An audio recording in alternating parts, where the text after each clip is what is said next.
Hi, how you doing? It's Floof here. How you doing? I said how you doing twice, 3 times now. I hate everything. Anyway, if you couldn't read the title of this video is going to be about this thing. It's the Music Man Caprice. I don't know why I'm talking so quietly. I just don't want my, you know what? Fuck it. I'm gonna tell Alec I'm doing this. Alec, I'm recording a video right now. If I sound like a fucking moron, that's why. Yeah, alright, cool. Thanks, dude.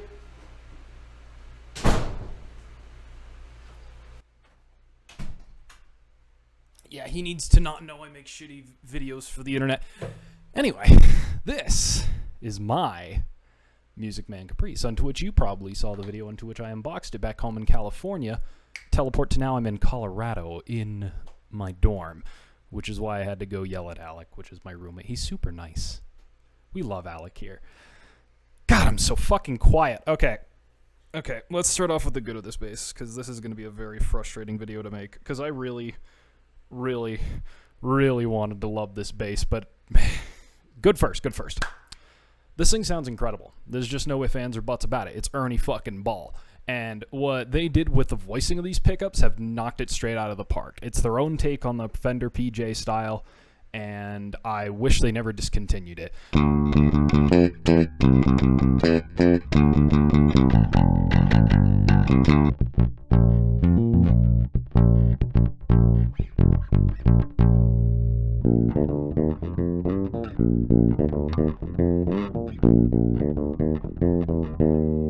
In terms of build quality, again, Ernie fucking Ball. These guys are immaculate and on the money like every single time. I just realized there's still with the strap on it. The oversized headstock, onto which you can't see, but can, wasn't as obtrusive as I originally thought it was going to be. It actually looks super cute and very charming. Gives it a little bit of a flair. A little bit of an old school vibe as well. Like, bridge electronics are fantastic except for this tone knob. The color black on black with the rosewood is just immaculate. The case that it comes with is rugged. It's like any other Ernie Ball case that you would get, so you know it's already pretty fucking good. I think that concludes the good. And it's been about a minute. Okay, on to the bad. I gotta take the glasses off all dramatically. Alright, now I can't see shit. I'm putting the glasses back on. Okay, the bad with this bass begins with the pickups that I just praised. They're quiet. They're dual humbuckers, so they shouldn't be quiet, but they're quiet. Like, they're just not loud. Like, they don't have a lot of output, which apparently is a common thing that people complain about in these basses, the Caprice specifically, because when Ernie Ball made these, they made the Cutlass, which is the P-bass one, and then the Caprice, which is the both of them. And the Caprice had comments of it being underpowered, and I didn't really understand it until I put it up against this Squier Jazz bass, but more on this later. That's for a different day. I have an issue with this jack as well. I think mine's just borked. It works. It works fine, and it obviously works in the recording of these videos that I recorded it with. But if you just nick it the right way, it's got like it just cuts all of a sudden. I don't know if that's a problem with the jack itself or a problem with just my jack in particular. I haven't really looked into it. I never really opened this bass up because I didn't really want to do that because I didn't think it would need it. But man, this thing, it's really frustrating because it's built so well, so incredibly well. And it sounds so fucking good, but you can't fucking hear it. I am in a jazz ensemble this semester in school, and that jazz ensemble implied me to play with like a saxophonist and a pianist. There was a guy in one of my music theory classes who wanted to make his own jazz ensemble on the side. Long story short, when we jammed one time, I had a really hard time hearing myself over the saxophone. And it was just saxophone, piano, and me with this thing. And my Aguilar 112 with a Tone Hammer 500 underneath the table. Or not table, bed. And I want to chalk it up to me using these things.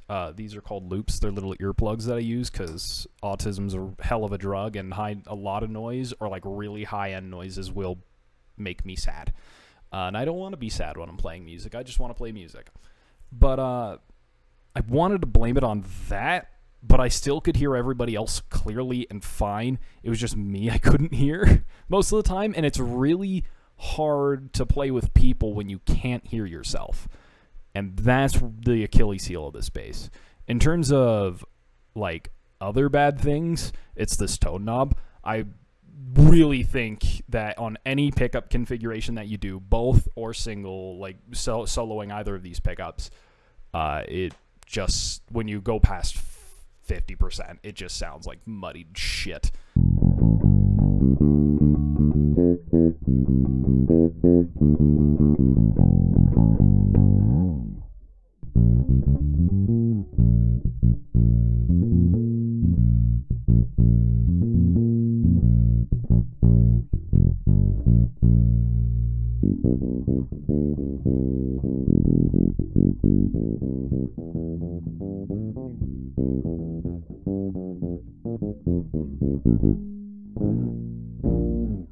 Which sucks, because for a bass of this caliber and how much you're going to fucking pay for it, like I did,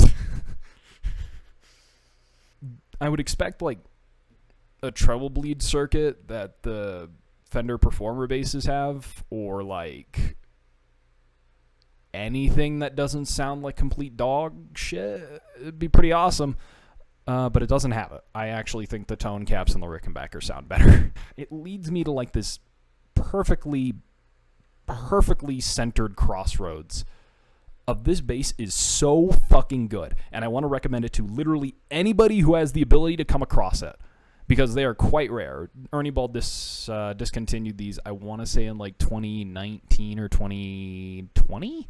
They had a very short run. They weren't a lot made because not a lot of people bought them because of shit like these.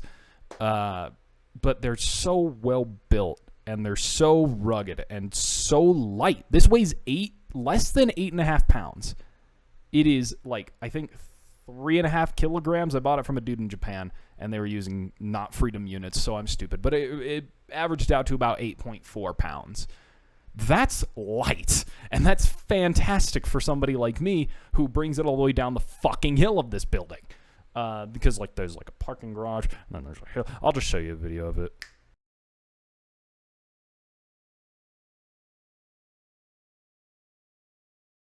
Okay, you're back now. It's underpowered. That's it. It's just underpowered. That is the only real issue, because the barrel jack in this thing, replaceable. Ernie Ball sells them for like $6 fucking. I could replace that in a day. Easy peasy. But I can't fix the underpowered pickups, and it's not like that anybody sells an Ernie Ball single coil in this size, because of the way that the bolts are. It's pretty proprietary. I could replace the P pickup, but then I'd lose the point of having an Ernie Ball PJ. So it's like, you can't replace the pickups without A, finding something that probably doesn't exist, or B, like, just killing the point of buying this instrument. Because at that point, if you're going to upgrade the pickups, why not just buy a Fender or a Squier and just upgrade the shit out of it? Like, it sits at this perfect centerpiece of really, really good high build quality, gonna last you a long fucking time, great parts, great build, great weight, which is really hard to find in a Fender because Fender jazz basses are really fat, and also underpowered, really hard to use in a lot of places. I mean, for fuck's sake, Low End Lobster, who is another bass YouTuber, made a video on the Joe Dart bass, which is basically a cousin to this thing. It just took a second one of these and put it in the neck, making it essentially a true jazz bass. And he had the same issue. He was talking about how he was diming his Tone Hammer 350 just to keep up with the drummer, which is really, really bad. You can't be having that as a bass player. You have to stick out even just a little bit just so you all can hear each other. That should be the minimum, and I have a hard time doing that with this thing. Like, would I recommend it? Ugh. That's the thing. Like, if you want, I guess, an investment piece, you could see this thing as being an investment piece. You could see this thing being an alternative in maybe a studio setting. I can't, like, if you're a gigging musician, this is hard to buy. This is a hard sell. I can't sell this to somebody who's going to actively gig. I have to sell it to somebody who like would appreciate it as a wall piece or just really wanted it in particular. Like just absolutely hates Fender with everything they had, but still wanted a PJ for some reason. Like it's so hard to recommend. So it perfectly just, again, I'm bringing up the fucking crossroads, and like it's just really hard to pick a path. You lose it either in one way or another, because like if you have it on a wall, then it's just a shelf piece, and you know you might as well buy any other cool bass for that. I guess if you want it as a shelf piece or an investment piece, that's cool, but that's not me. I use it as I use it as a form of art to make other art. You know, I am a bass player that wants to play bass in front of people, with other people, and I wanted to keep up with them in the process. So yeah, in conclusion, if you could find one for about as good as the price as I did, I'd still be hesitant if I knew what I knew right now. I probably would have just saved my money. But the good news is I could flip it and make some money, because I will not disclose how much I bought this thing for. Like, I want to love it. I really do. But it's so hard to love. It's like, I don't have an analogy for this, which is rare. I usually have an analogy for everything, and despite how shit my analogies are, at least they kind of work. I don't even have an analogy for this thing. It's not the one that got away, but it's also, like, really good, but it's also, like, its faults are just damning. You know? It's not like I could replace these pickups, but again, that kills the point. I'm running in circles at this point. You get the idea. I mean, if you could buy it for like $1,500, I'd say go for it. If you could get it for like less than 15, even go for it even better. I think it's a great bass for that money. For what they're selling for right now, I've seen 2 advertisements upwards of $2,000. The Cutlass is selling for $1,900. Just buy the Cutlass. You know, the Cutlass is just better. Lomster also did a video on that, and it's just like a different P bass. And this is supposed to be a different jazz bass, but it just doesn't cut it. All right, I've said enough. I'm going back in the closet. Bye-bye now.